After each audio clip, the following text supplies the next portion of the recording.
If the British Empire and its Commonwealth last for 1,000 years, men will still say this was their finest hour.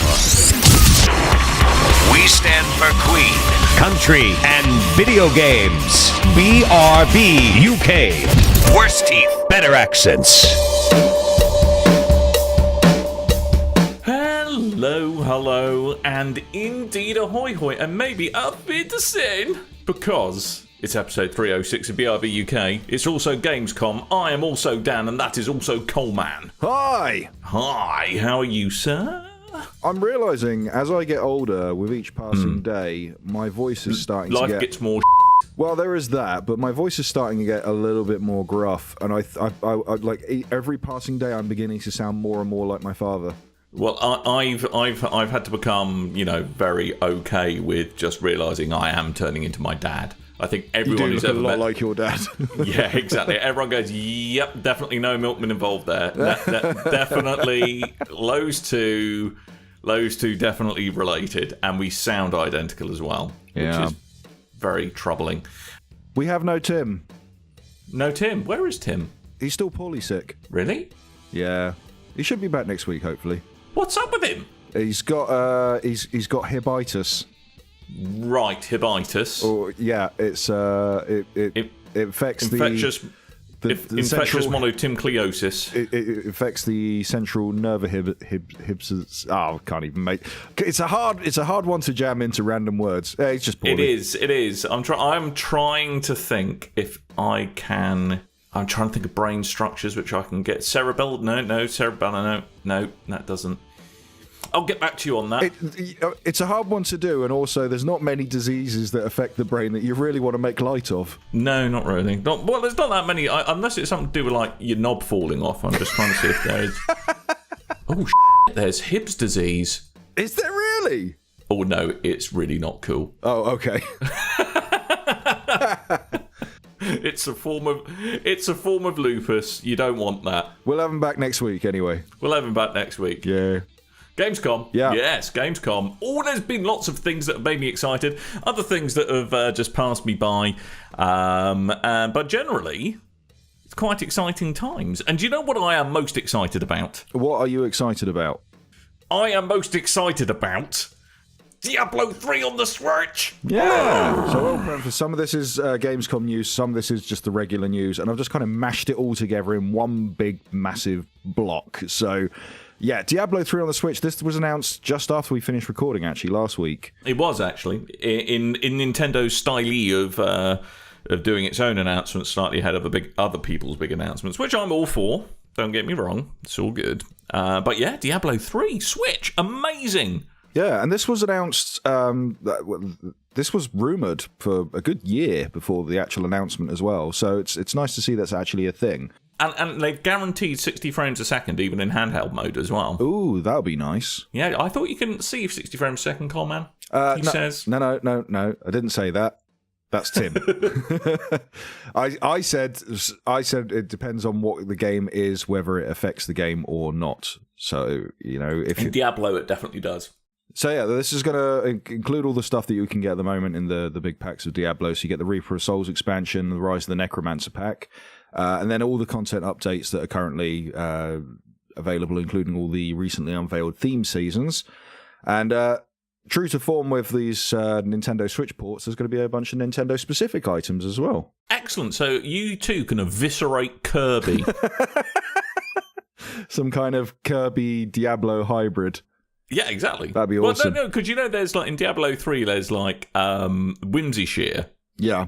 Which is like a bonus stage where it's like unicorns and teddy bears, and they're all monsters, and you actually chop unicorns in half. Yeah. And they go, why? Ah! It's very cute and also slightly disturbing. So you want to stick like Yoshi and someone Kirby who works and at Blizzard Jigglypuff. Clearly had a very messed up child. That's all I'm going to say. But no, this one comes with, you can get the Legend of Ganondorf cosmetic armor set, which actually does look pretty banging. That Ganondorf, he does dress, he's a snappy dresser. He is, for a pig man, he's, or actually, he's a Gerudo, technically, isn't he? So, well, one of his forms is a Gerudo. Ganon is a pig man, and Ganondorf is a Gerudo. Dorf is the Gerudo. You can get a Triforce portrait frame. Well, good. Yeah. A pet chicken. Good. But would that be a chicken, or would that be is it a cuckoo, they call them in Zelda? It would be a cuckoo. It would be a cuckoo. No. Yeah, it would be a cuckoo. Yeah. And Echoes of the Mask, cosmetic wings. Ooh. Which I've not seen an image of, but hey. No, and also that's a really ridiculous juxtaposition of words. Echoes of the Mask, cosmetic wings. Yeah. What the? Yeah. Anyway, no announced date. No announced date has been released. No release date has been announced as we blather into a microphone at this particular point in time. But I'd imagine probably Q1 19, I think. It's what my spidey senses are telling me. I reckon that'd be a good summer release. Oh, so you reckon next summer? I reckon interesting. Q2 2019. Q2. Okay, so we say Q2. That begins what is essentially the news of what is coming to Nintendo Switch this week. Because that's the too long didn't read quite a lot of stuff. It turns out the announcements and the release date sections, they are just turning into what's being ported to the Switch. But that's okay because we have Switches and we like stuff. Exactly, and the Switch is a fantastic little device. It is. I love it. It is. Makes me happy. So yeah, did you ever play Grandia or Grandia 2 on the PlayStation or the Saturn, Dan? Well, I did not. Oh, me neither, but I had a friend that was really into it. But anyway, that is, if you are into either of those games or want to know about either of them, they are coming in a HD format, remastered over on the Nintendo Switch as well. Well, good. Yeah. Are we not yet past putting the words HD remaster after crap yet? Yeah, I want 4K remaster. Although technically, they can only put HD on the Switch because it's a 720p screen in handheld mode. Yes, true story. This is fun as that, but also this is just if you transported me back in time 5 years, and said, you know, what games are going to get ported to a Nintendo console? Do you know what would not have been near the top of the list? Go on then. Saints Row. Well, I don't know. I mean, the Saints Row, the fourth Saints Row game that was ported to the PS4 and the Xbox One and the PC, so it would make sense to have it on the Switch as well. Oh no, wait, we're talking about 2011's Saints Row the Third. That's why I said 5 years ago. Yeah, I don't get me wrong. I enjoyed Saints Row the Third when it came out, and I played through that, and I never went back to it. And I loved its re-release, Saints Row 4 as well. That was a lovely thing too. Saints Row 4 with all the superpowers is pretty damn spiffy. It is, but it does break itself. It's like what? That's the whole point. It's again, I'm going to be very intrigued to see how this actually runs on a Switch. I mean, it's a 360 game, so I can't imagine it's too taxing. Yeah, this is true. Yeah. This is true. That's going to come out some point next year. Hitman Season 2, that was announced a little while ago, and IO Interactive, super nice guys they are, they went on Twitter to say that any of the season, or all the Season 1 content will carry over to the sequel, and if you've already bought it, then that's going to bring you a bunch of various gameplay enhancements and new game modes. You see, now Hitman, kind of the Hitman redo, I only kind of lightly scratched the surface of. I don't know. It's just it's a game I really want to like, but it's also a game where just fundamentally I cannot be asked. Yeah, that I kind of had that problem. I believe when everyone says how great it is, I played the first episode and then never got to anything else because I've got other games that I put in front of it. One day I'll sit down on a cold winter's night and go, aha, Hitman time, and finally blast through everything. But there was some really cool looking stuff, and they kept sticking in these these different contracts in there each month. That there would be a timed thing. Yeah, and you only had one chance, I think, to do it as well, which is really cool. They made a celebrity one where you could vote on which celebrity you wanted to be in there to be the target. I think Gary Busey was the target, so... But I mean, it's one of those things. I think again, my problem is I think you're a lot like me, Coleman. That my default mode for a lot of games is but not to find a point in it, bull in a china shop, where I just go right. What's going on, chaps? Bang, bang, bang, crash, crash, crash, and turns out that's not really what you want in a secret agent who's trying to be all stealthy and stuff. Yeah, I've just never got into Hitman really, but I liked the look of this one, and I will get to it at some point. But I only played a little bit, and it was fun for what I played. I could have. It had that whole kind of repetitive element where you've got this big open level, and you're just doing the same. You're doing the same mission over and over again to kind of perfect it or try different branching ways or see if you can just completely muck it up. I remember in the training level, basically trying to kill every single person in the entire level and not get caught, and mostly got there. But yeah, I'm looking forward to 2 actually, to see what's going to go on there. And but hey, the much anticipated next game from Valve, Half-Life 3. Oh no, Artifact. Artifact. It's, guess what, another card game, and it's going to have its very own beta in October, I understand. Yeah, they haven't specified if it's going to be an open beta, but it's most likely that it's going to be a closed one. Boo! But I think when they made this announcement, they did this at the most recent PAX, and basically everyone who was in the auditorium to see this information, they all got given a free copy of Artifact just for attending. So that was nice. Yeah. Oh, isn't that good? Isn't that nice for a free-to-play game that's most likely going to be... It's most likely going to be free to play. Come on. It's not free to play. I think it's I think it's going to be $20-$30 on launch. Why? Mm-hmm. That's madness, Coleman. They must have some confidence behind it. Well, that's madness. I bet they're going to they will start tying in unlocks for Dota in this game in Artifact, and then vice versa. When you're playing Dota, it will go, "Hey, you've unlocked this card for Artifact. Why don't you go pick that up and give it a go?" So yeah, I don't know. There's more beta news though. Huzzah! Yes, an actual open beta for Battlefield 5. That's going to be available on the 4th of September for early access, and on the 6th of September for other players on Xbox One, PS4, and Origin for PC. Well, smack my bum and call me Charlie. Yeah, people like those war shooters, and there's another one as well that not many people know about. It's called Call of Duty. Oh, actually, I have to say, I got notification saying the open beta was now available on Battle.net or Blizzard app, whatever they that's call it these for the days. Call of Duty Black Ops 4 beta, I believe. Right. This is the Call of Duty Black Ops Blackout beta, which is the Battle Royale mode. Oh, if you've pre-ordered the game, then you'll have access to the beta on the 10th of September on the PlayStation 4, and only on the PlayStation 4. But then if you've pre-ordered on the PC, you'll be able to get to play from the 14th of September. That's 2 things I won't be doing. Yep. If you are looking to play the open beta, then that's going to happen on the 14th of September also. 3rd thing I won't be doing. Unless you have it on, unless you want to play on PC, then you've got to wait for the 15th of September and have a Battle.net account, and you'll be able to play the beta then. Really couldn't give a monkeys. Really couldn't. You don't want to try the shiny shines on your PC? But it's Call of Duty. I'm so beyond caring. But it's a Battle Royale mode of Call of Duty. You should do it for the good of the podcast, Dan. Should I? Really? Yeah, surely. Are you going to make me do it? I'm not going to make you do it. I'm going to guilt you into it. Which is that's just a gussied up version of making me do it. That's more kind of you're still making me do it. It's just got tarted up with neurolinguistic programming and psychological torment. Tarted guilt trips. Yeah. Tarted guilt trips. You have been to Portsmouth, haven't you? Yes, I have. I seem to remember christening some nightclub Rooty Tooties and getting quite drunk in there. Excellent. I can assure you there is no actual nightclub called Rooty Tooties. What the hell was it? Was there one beginning with an R and a T? Maybe? I don't know. Rooty Tooties. Rooty Tooties and then a rowboat. That's all I can remember being involved. You were on a rowboat?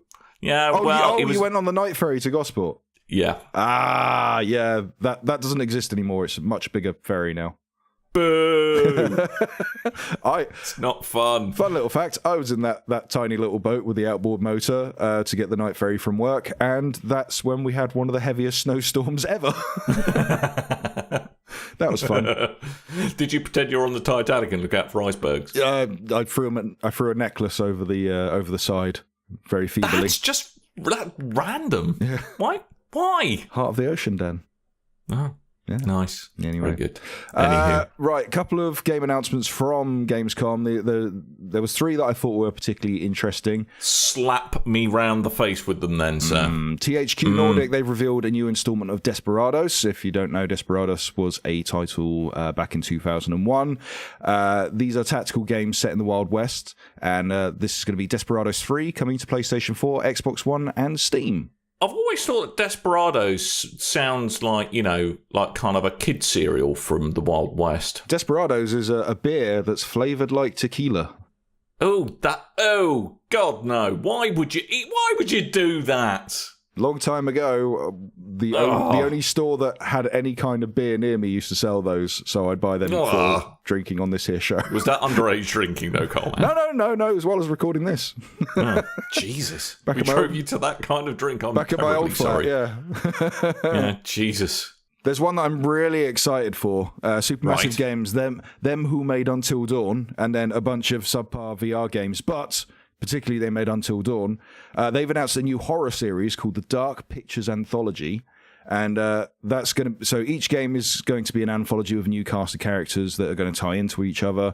And the first one's going to be called The Man of Medan, and it's due for release sometime next year. That is set in World War II, which is a nice setting for a horror game, I'd imagine. And there's going to be a group of divers investigating a shipwreck during World War II, and then everything goes sideways. And I'm really looking forward to this.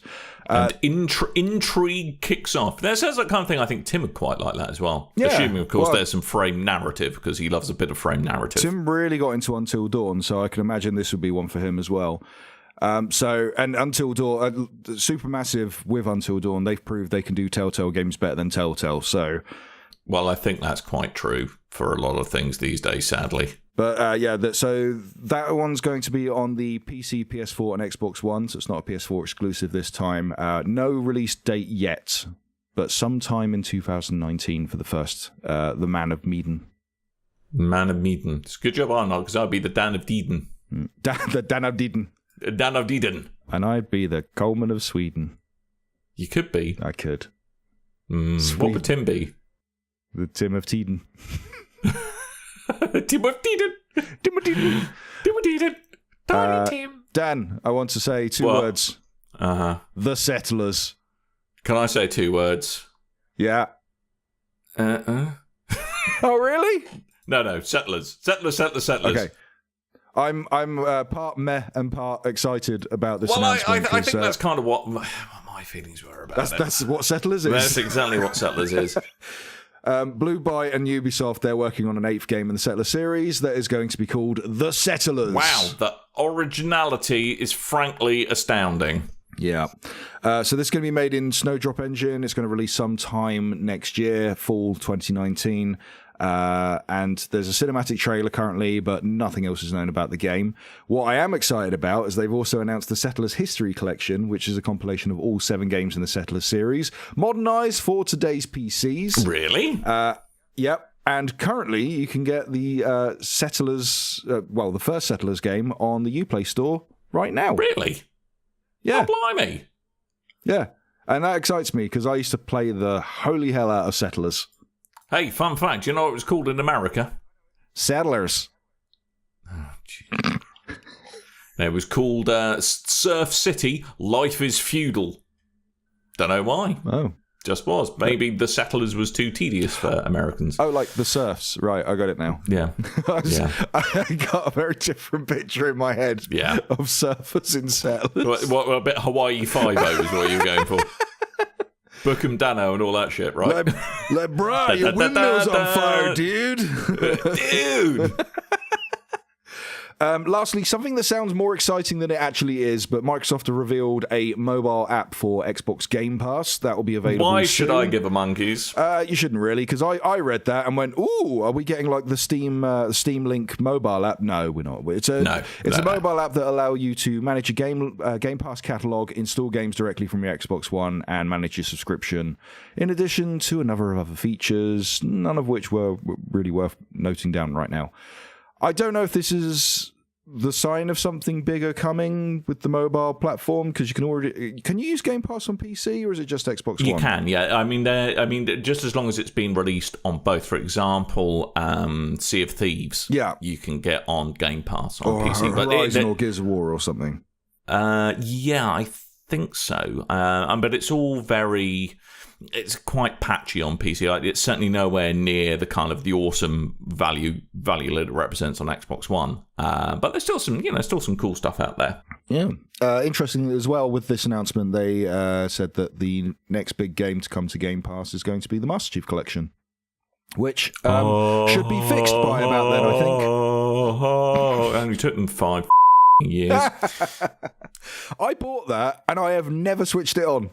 Well, I did buy it. I played through all of Halo 1, realised actually quite how outdated that game now feels, and was just amazed at the sheer horrendousness of its netcode for everything. Wasn't it as well the first Halo game that is on the Master Chief Collection is just the Xbox 360 remaster version. So it's made for 360 and then ported to the Xbox One in this collection. That's why it looks less impressive than all the others. Yes. Okay. Yes, slightly. Yeah. I mean, I think Halo 3, the assets are largely untouched from the 360 version, but it runs at 60 frames a second and at 1080p, so it looks considerably nicer. I'm sure someone will correct me that I'm absolutely wrong about that, but yeah. I know those work on the old Xbox One X now, so. Ooh, apparently the continuing do-over that the Master Chief Collection, it's a bit like the bloody Golden Gate Bridge, I think, the Master Chief Collection. Just as they think they finally got it sorted, they've got to start all the way over from the beginning again because it's next console generation's on the way. So, what? We've released a new Xbox! Oh, man! Oh, gee, all right, we'll rewrite it again. I think it's one of those things which... I think the idea of the Master Chief Collection was a nicer thing to think about than perhaps the Master Chief Collection in and of itself. I've got some release dates to throw at you, Dan. Hey, I have my calendar ready. I'm poised with a pen. I'm on the edge of my seat in anticipation. No, really, I am. I can think of at least 2 you might be excited about here, so get ready. Right, okay, I'll pretend I haven't got this list up in front of me. Let's go. All right, so Fear the Wolves, that's another Battle Royale game, but it's a first-person shooter Battle Royale game. That is coming to Steam Early Access on the 28th of August. 0 poops given. Next. Megaquarium, that is an interesting Adventures Under the Sea type game. That is for Windows, Mac, Linux on the 13th of September. What is your question, Dan? Is it like the After Dark Aquarium screensaver? Is that essentially what it is? That for the 21st century? Not at all. Damn it. I'm not interested. Next. The next DLC expansion for Far Cry 5, Dead Living Zombies, that is going to be available on all platforms on the 28th of August. Mild interest, but also... What if I told you this game brings the return of the Blood Dragons? Okay, that's got me slightly more interested. There you go. Luigi's Mansion, the old GameCube version, is now going to be on the 3DS from the 12th of October. Really? If I still had the 3DS, I'd actually be excited about that. I was thinking the same thing. Shenmue 3 or Shenmue what now? Shen, thank you. PC, PlayStation 4 on the 27th of August, 2019. I've actually seen some screenshots of that, and I think they've made a conscious decision to try and not make Shenmue 1 and 2 remakes look too pants. They've got a very odd art style for it, where everything's just kind of looks like it's made of plastic. It's very strange. Yeah, they've gone for the weird polygonal style still, but rounded it off kind of. I don't know. Maybe they wanted to I mean, wasn't the original idea they had like 15 of these games planned initially and then only managed to make 2, and that had to be across 2 different platforms? Yes. So maybe they want to have the art style in keeping with the original games. I don't know. I don't know. I'm making excuses for a Kickstarter game at the end of the day. What I think they're hoping is that, civilization is actually going to collapse. We've lasted this long under a Trump administration, so it's bound to happen at some point, which is where set us back technologically at least 20 years, at which point Shenmue will become cutting-edge graphics once again. That's what they're going for. All right, let's try on this one. Mutant Year Zero Road to Eden. That's coming out on the Xbox One, PS4, and PC on the 4th of December. Right. No excitement? No. Okay. But the cool trailer with the raccoon. Yeah, but... Okay. All right. Let's have a bang on this one, Dan. Right. Sekiro, Shadows Die Twice. That is such a stupid name. From Software. Actually, no, this does look really good. It does look really good. So this is where you're a samurai who's out for revenge and you've only got one arm. Yep. So you've got to spend the whole time reminding people that you're not armless.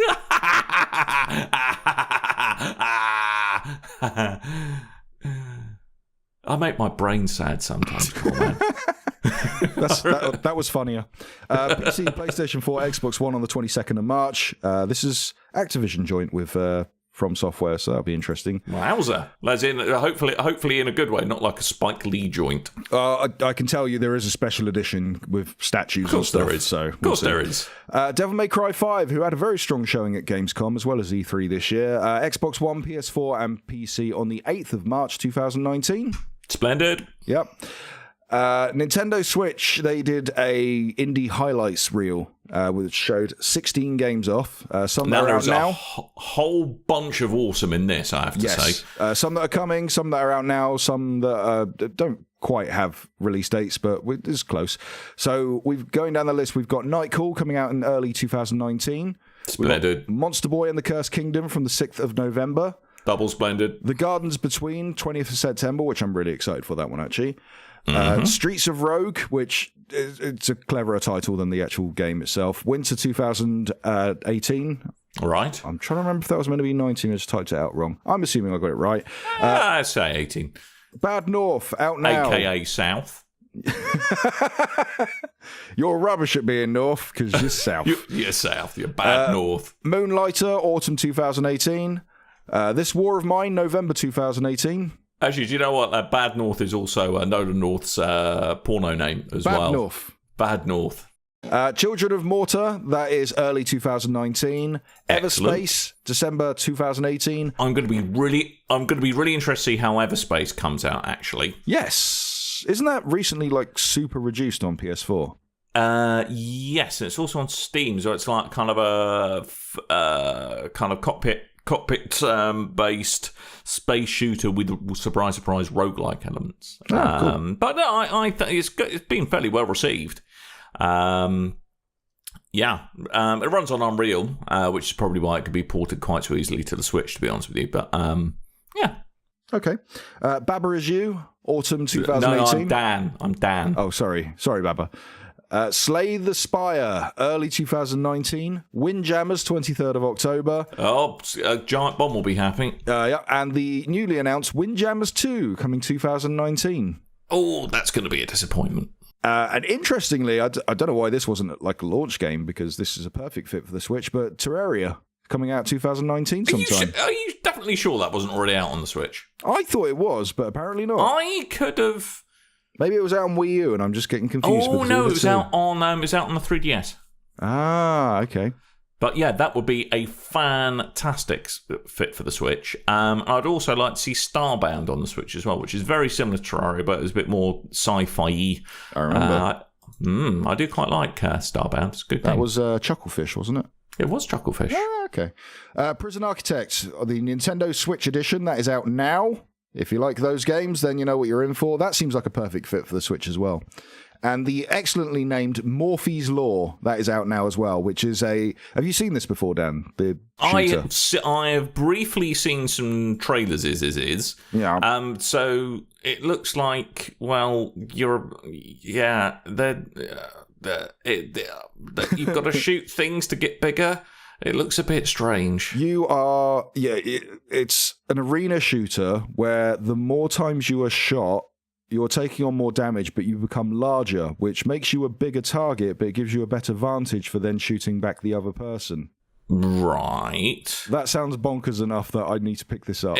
And it's got a very kind of weird kind of Day of the Dead styling to it. Yeah, they got some. Is it Dias de los Muertos? The skull, candy skull type designs. Day of the Dead thing going on. Yeah.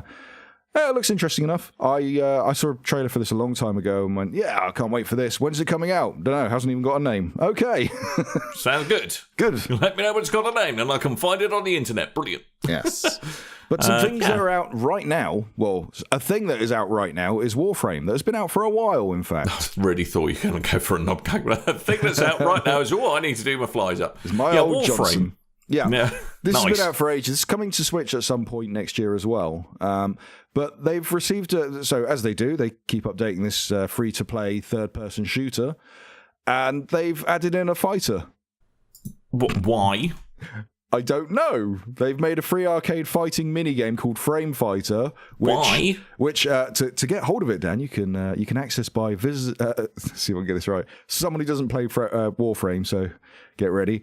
Which can be accessed by visiting Cephalon Cimaris, an area in the sanctuary, and acquiring the Ludoplex through spending standing resource. Simple. I mean, that I think that's what, when I talk about Destiny, that's kind of similar to what people hear. Yeah. It's like, oh, Dan's on one, got off on one again. You get to pick between the Excalibur, Volt, and Mag Warframes, each equipped with their unique ability. More framed fighter characters can be unlocked by discovering fragments, scannable items hidden throughout the Warframe. So yeah, a Street Fighter type game in Warframe is now a thing. Wow.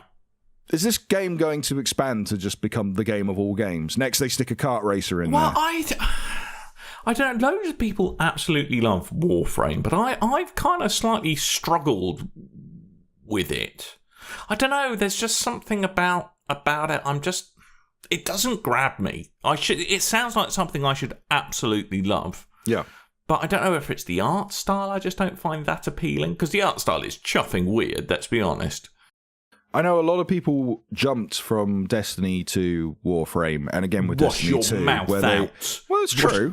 It is true, but it still hurts, Coleman. And basically swore blind that this is the game that you need to be playing, and then a few months later dropped off, so I don't know. Well, it seems to be doing gangbusters anyway. Yeah, I mean, I'm still not quite sure, whether or not, it's... They're good at making third-person shooters. Whether or not they can actually make a fighting game, I don't know. But anyway, it's free. You're not doing anyone any harm by playing it, are you? So, go crazy. Why not? And we've got a couple of delays also that have been announced this week. The Spyro Reignited trilogy that I know a lot of people are looking forward to, that has been pushed back from the 21st of September to the 13th of November for PS1 and PS4 and Xbox One. So bad. Yeah, that's not too bad. So bad. But something that is quite a bit of a kick in the nuts is the Bloodstained Ritual of the Night Kickstarter game that is was originally meant to come out in in March 2017. That's in the past. Yep, that was then pushed back to this year. We're halfway through that. It's now been pushed back to 2019. What? And they'd already cancelled the Wii U port of the game, but they've also cancelled the PS Vita version of the game as well. So this has been in development so long that entire platforms have come and gone. Yeah, pretty much. But if you have backed a Wii U port or the PS Vita port, then you can either get a refund on what you pledged towards the game, or you can pick a different port. Oh, fair enough. I know they added the Switch port in there now, so... Fair enough. That's probably the platform I'm going to play that game on if it's not horribly broken when it comes out anyway. Yeah, but the Switch tends to be the platform I play most things on, actually, these days. Same Come here. to think of it. Because it's chuffing brilliant. I love that console. It's so good. Yeah. So good. Talking about it looks like you've been playing some Dead Cells, sir. Oh, man, I have been racking up the time in Dead Cells. Isn't it a great game? It's so good. Isn't it good?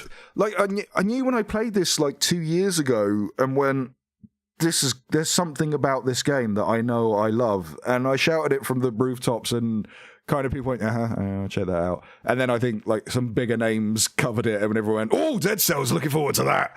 So now finally getting my hands on the completed version and playing it on the Switch, it's the perfect fit. It's brilliant. It's so brilliantly addictive as well, and it's great. It's a great one to talk to people that are playing it as well. And go, oh, where are you up to now? Have you done have you beat the concierge yet? Oh, now you unlock the time trial. Have you done the trial? Are you doing the daily challenges? Have you done today's one? Bloody hard, isn't it? Yeah, the daily. I've only finished one of the daily challenges so far. They are so hard. I can get to the boss no problem, but yeah, it's beating the boss on the daily challenges. And there was a particular one where there's these massive enemies that you can't run past wherever you go in the map. Even if you outrun them so stupidly far, they will warp you back to them. And that was just doing my head in because I could not figure out a way around them. Yeah, and there's the big fat truffle shufflers. Yeah, with kind of like the Cabal. The hook. Yeah, the Cabal. Down, bad space rhino. But yeah, no, it's great. I mean, I think what's interesting about the daily challenges is that because my go-to loadout is generally a sword, a bow, a trap, and a bomb is what I tend to do. But yeah, some of the items they give you in the daily challenge, but it's like, how the hell are you meant to use that in any useful way whatsoever?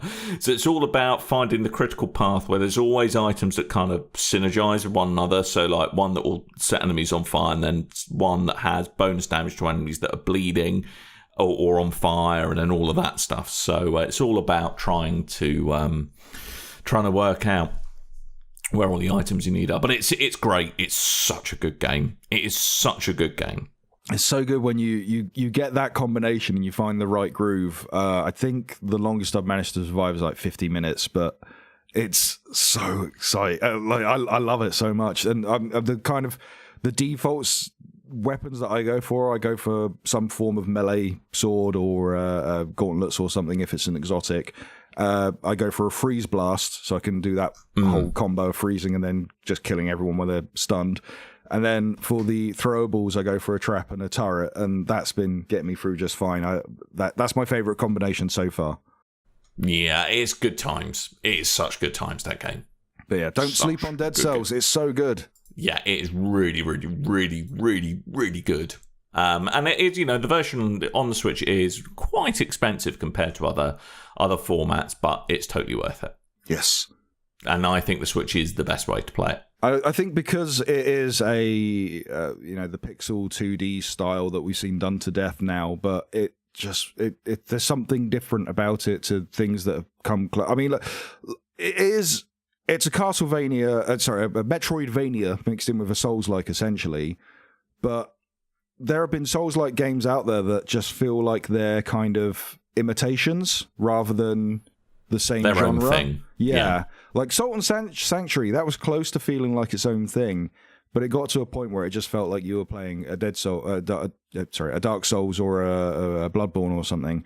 And with Dead Cells, it just feels like its own unique thing, and I think that's why I'm so into it. And because it is a 2D 16-bit type game, it's not taxing on the Switch, so yeah, it runs perfectly on that. But I am tempted to get like a second copy on a different platform and just see if I don't know if I should do that, but I kind of want to, but I don't know why. It's a bit like me and Destiny, mate. Yeah, maybe. Yeah, talking of which, that picked up a gong at Gamescom. Best expansion. Oh. Destiny 2 Forsaken, which seems to be, well, I think the same happened with the Taken King back in Destiny 1.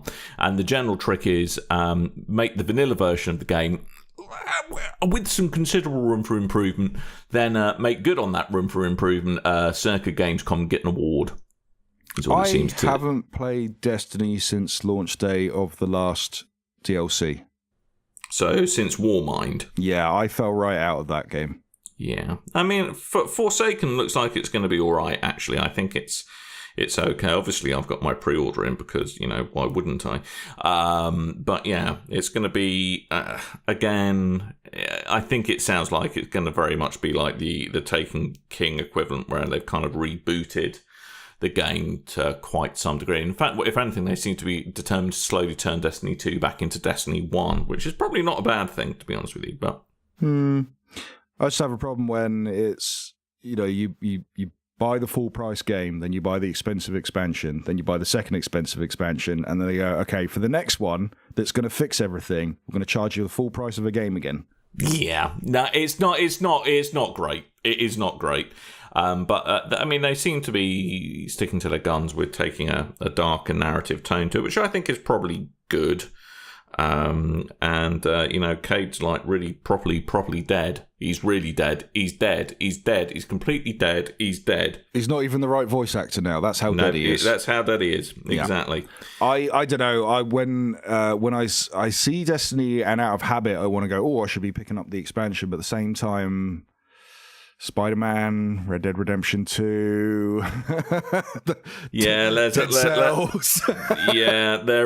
a lot else out there to do, and that's completely fair. And I wouldn't begrudge you for it, mate. All right.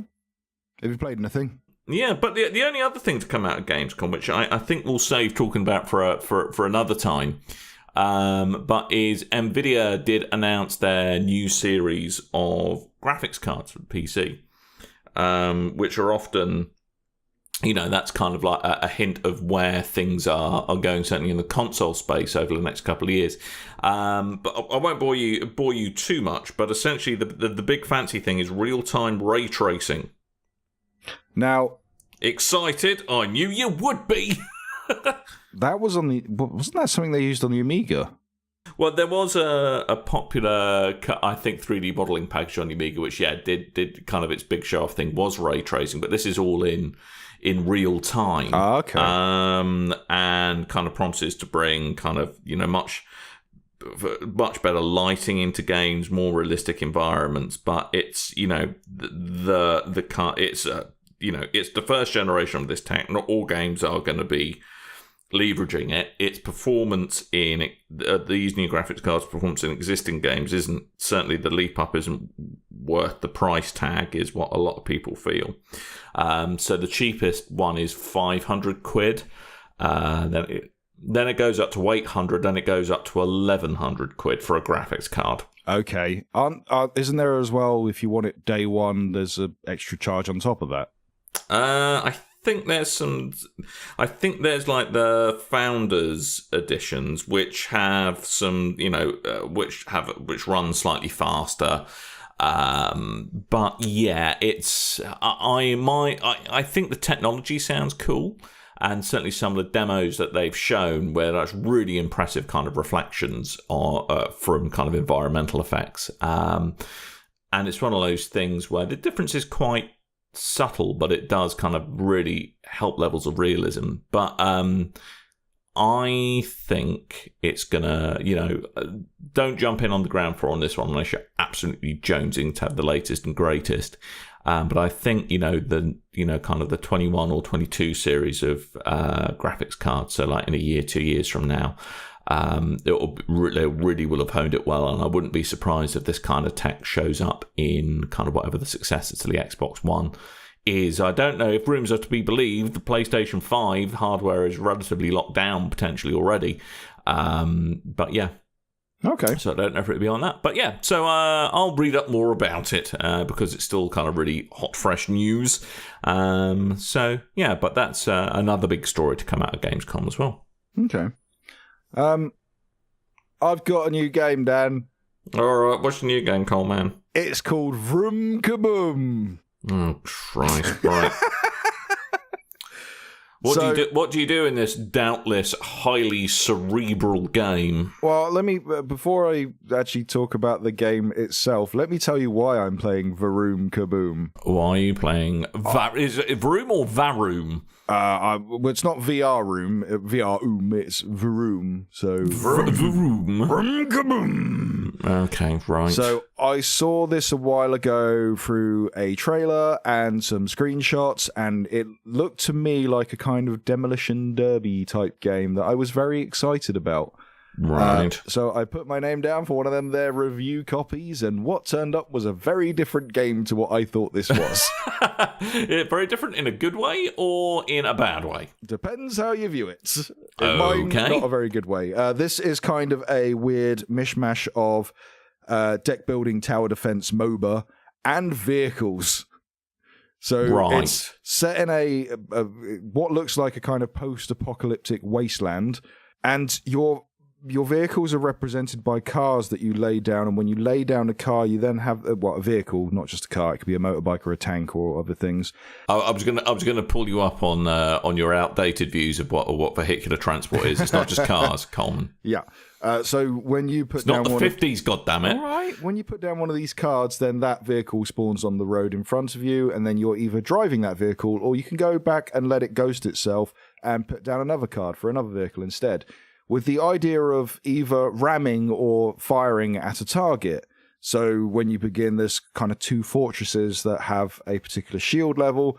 You put down the card. I put down one for a motorbike. Then I'm a little motorbike with no driver on it, who's just racing down the motorway, and then jumps off a ramp, hits the barrier, and does bugger all. So then I pick a more heavier car and do the same thing, jump off a ramp, and then I find out that I don't actually have to drive these cars at all. I could just keep slapping down cards until the game is over, and that's pretty much what I did. Now, the other reason I picked this game up is there is a VR component, and I'm like, ooh, driving games with a VR component. That's a winner. Past the vomit bucket, I'm going balls deep in this. I was genuinely excited for this, and then upon playing it, I realised this is not a proper VR component. It basically means it displays the screen on VR. Oh dear. That is it. And because it's the PlayStation VR as well, it means it displays it in a way that looks a bit more blurry than looking at the TV. Oh, lovely. And because it's been quite humid weather of late, it means that the lenses steam up constantly when you're trying to play. Lovely. Yeah, so I played it for a little while, realised there's absolutely no difference in playing in VR than you would be playing on TV, which is a little cheeky, I thought. Yeah, it doesn't look great. It doesn't play great. I mean, sounds great. Sum me up. Yeah, I mean, it's got this. Does it sound great, or is that shit as well? No, I mean, it's depending who you are. This might be a very interesting sounding game. This whole tower defense mechanic with post-apocalyptic style vehicles, like war vehicle type things. A bit of Mad Max thrown in there. Maybe that does appeal to you, but after playing it, I don't see how this can appeal to anyone. It was just rubbish. And I feel bad saying that because it's a game that I've been sent, you know. Well, but you know, if it's not good, it's not good. But there is an upside to this because there are. If I gave you a free piece of poo, it'd still be a piece of poo. That would still be a piece of poo.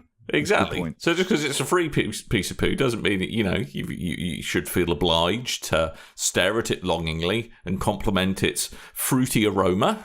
Okay, but that's where the poo comes from. The powers that be, they've thought ahead and decided maybe people like me are not the right person to be playing and talking about this game. That is why there is a free version and a premium version.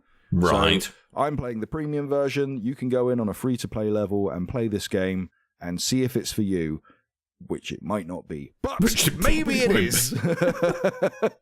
Fair enough. Which I've not seen for myself, but apparently there's quite a bit of free-to-pay mechanic type thing going on with the free version. Boo. Yeah, I'm not too impressed. And I've looked around to see if there's anyone else who's got a different view on this, and pretty big consensus. we're on the same wavelength. I'm going to roll out what seems to be my standard review this episode, and that's going to be boo. Yeah, so that's Vroom Kaboom. Try the free version, see if you like it. If you don't, then if you do, put some money down. Well, hey, you've got a game you like. Well done, you. If you don't, delete it. Don't bother. It's fine. Do you want to see if? Do you know what? I'm kind of tempted to bet you a $5 and say Tim is going to love it. I can tell you, Tim's played this game with me, and he did not seem impressed. Oh, interesting. Okay, well, bugger. That's me out of $5. There you go. Yeah, bugger. You can post me that. Excellent, lovely. I'll tell you what. I'll take a photo of it and email it to you. That's how that works, right? That's a good idea. I like that. That's a great idea. You're a smart man. That's why you use a doctor. I is a smart man. I is well smart. You is well smart. I am well smart. Anyway. We probably ought to think about wrapping up since times are ticking on, but not before Coleman. Tuesday's Tuesday. Tell me about Tuesday because Tim's not here to tell us about Tuesday. Oh man, did you know on Tuesday we do a tabletop Tuesday at that loading bar in Dalston, London? Do you know what I really, really wish we would do? Just one week. Have it on Wednesday. Dancing. No. Do you know what? I've tried this. I have been suggesting this for ages. Still call it Tabletop Tuesday. Yeah, exactly. It'd be funny. I think it'd be funny. Yeah. Hungry Hippos Wednesday. That doesn't alliterate. I don't care. Anyway, yeah, it's Tabletop Tuesday on Tuesday, the 28th of August, and the featured game, because we have a featured game every week, and if you go play that game, you'll get your name put down into a prize draw, and at the end of the day, you could very well be taking a copy of that game home just for playing, which is a pretty good deal, I thought. So, but hey, Coleman, what's this week's featured game? It's going to be Dead and Breakfast, which is a very colourful-looking little tabletop game that I do not really know very much about. But excellent. I believe Alex and Tim played it at the UK Games Expo this year, and they had nothing but nice things to say about it. If you go onto BigRedBarel.com, not only do we have the Tabletop Tuesday post in the top left-hand corner, but if you look up the UK Games Expo Diaries 2018 Day 2, they have a nice little write-up on the game there. Excellent. And it has absolutely nothing to do with the 2004 horror/comedy film, apparently. Oh, dear. Yes. Which actually does not get a good write-up. Nothing to do with that, though, thankfully. So nothing to do with that. This is all monsters and stuff. But done in a very cutesy way. It looks cool. Yeah. So that is Tabletop Tuesday, Dalston, London, at the Loading Bar on that date being 28th of August. Be there Which or is don't a be Tuesday. there, where you can't play board games. I mean, you could play board games, but you can't play this one unless you created it. I don't know. That's up to you. Get off my back, man. Just go play some games. Go to Tabletop Tuesday already. I'll play it. All right, Jesus Christ. All right. I'm going to be at this one, by the way. Hey. So there's another reason to stay at home. You got the dream team. You got Coleman and Tim. Right. What dream? What kind of dream is that? A horrible nightmare. If it had to be somewhere between bone dry and wet, where would it be? You know those dreams of anxiety where you're being chased and then suddenly you're in school and it's the test, but you've got no trousers on. That. Yeah, it's like that. Okay, except then you wake up and you find out it hasn't been a dream, and you've got Tim's gurning face leaning over you. Basically. Anyway. Hey. Yes. Should we end the show? Let's end the show. So let's say thank you to some people first, though. From the forums, I'd like to say hello to Stingo, who's hearing great things about Dead Cells from all quarters. Well, we've heard it from another quarter, a fifth quarter, if you will, and that's Coleman. For 3 weeks running. Yes, exactly. Is it reason enough to buy a Switch? No, because you can pick it up on other platforms, but... Yep. There are lots of good reasons to buy a Switch. Switch is the preferred platform for us, but yeah, as I say, it's a small indie game that is cheaper on other platforms and performs about the same on every platform anyway, so it's not a reason to go out and buy a new console. However, Super Mario Odyssey and Zelda Breath of the Wild and many other cool titles, that is the reason to buy the Switch. Yes, there's so many reasons to buy the Switch. Yes. But from the Twitter, I would like to say thank you to Nelly, Gabriel, not Gabrielle, Gabriel, and Stealthy Joe. And on Facebook, thank you to Edward Too Pricey, Mark Fraser, and Freya Goddard. Thank you, one and all. Lovely people. We are forever in your debt. Lovely people. Just don't ask us to help you move house or anything. Cause no. Coleman didn't even help me move house. To be honest, I didn't ask for help. But he probably would have told me. Slough is quite far away. Slough is not. There's civilization here. We have electricity. You got internet? Yeah, I've got bloody good internet, thank you very much. I've got 330 megabits down. Have you got phones over there, or would you lean out the windows going, hello? We're not in the bloody West Country. Oi, Jethro, you got any bloody Wi-Fi down there? I've been screaming at this potato, nothing's happening. Oh, sorry, tater. Have you tried turning it off and on again? Give it a whack. That's what I'm trying to get on the internet for. I don't think there's potato internet, but this is just ridiculous. Anyway. Fry up. Anyway. Why fry? Oh, that's even better. Yeah. Anyway. You can't think of any more. No, I'm out. I'm done. We've had enough internet for one day, I think. Cool. So that is a show. Thank you for listening, as usual. Make sure you head on to BigRedBarel.com if it's working. We are on it, and we will be sorting out the website as soon as we possibly can. But you may also want to head on over to twitter.com/BigRedBarel or facebook.com/BigRedBarel, because you can find us there also. Yeah. Yes. Yeah. Yes. So, yeah. I've run out of stuff to say, Coleman. What about you?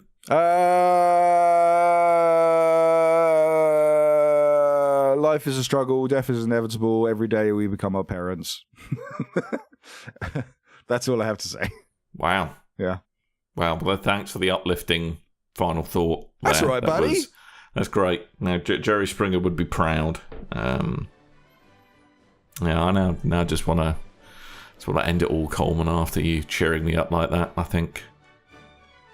So I'm going to end the show. It's been BRB UK 306 Zizzles. And I have been Dan. I've been Coleman. Yes, you have. And you've been listeners. So thank you once again for downloading us and nestling us in your ear holes. And until next time, dear listeners, toodle bye.